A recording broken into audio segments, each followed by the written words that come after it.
आज आपण छोले टिक्की चाट पाहूया बरं का. त्यासाठी पहिल्यांदा मी हिरवी चटणी करून घेतलेली आहे.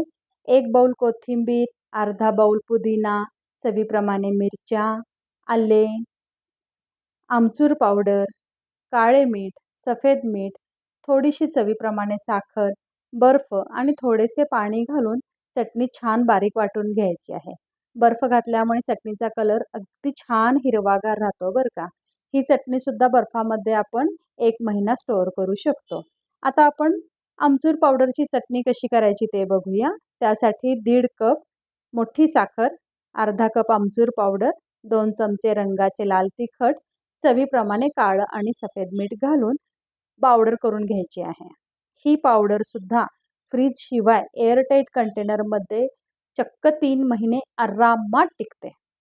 चटणी तयार करण्यासाठी आपण जेवढी पावडर घेणार तेवढंच त्यामध्ये पाणी घालून घ्यायचं आहे.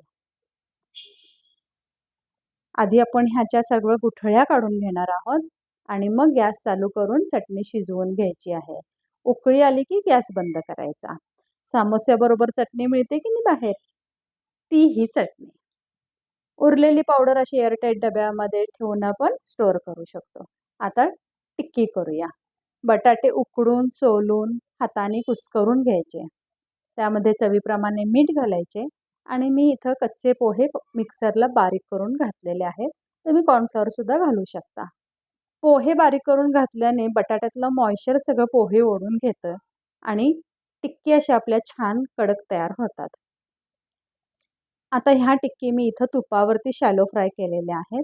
तुम्हाला हवं असल्यास तुम्ही तेलावर पण करू शकता किंवा एअर फ्रायर असेल तर अगदी नावाला तेल लावून पुसून तुम्ही ह्या टिक्की एअर फ्रायरमधून फ्राय करू शकता.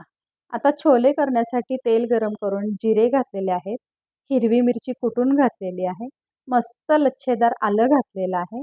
छान परतवून घेऊया आणि रात्रभर भिजत घालून दुसऱ्या दिवशी कुकरला 4 शिट्ट्या देऊन मी हे छोले असे शिजवून घेतलेले आहेत. हे घालून घ्यायचे आहेत.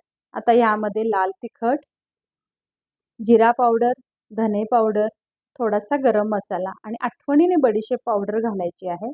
मीठ घालून शिजवून घ्यायचं आहे. एक मीडियम साईजचा टोमॅटो घालून छान उकळून घ्यायचा आहे.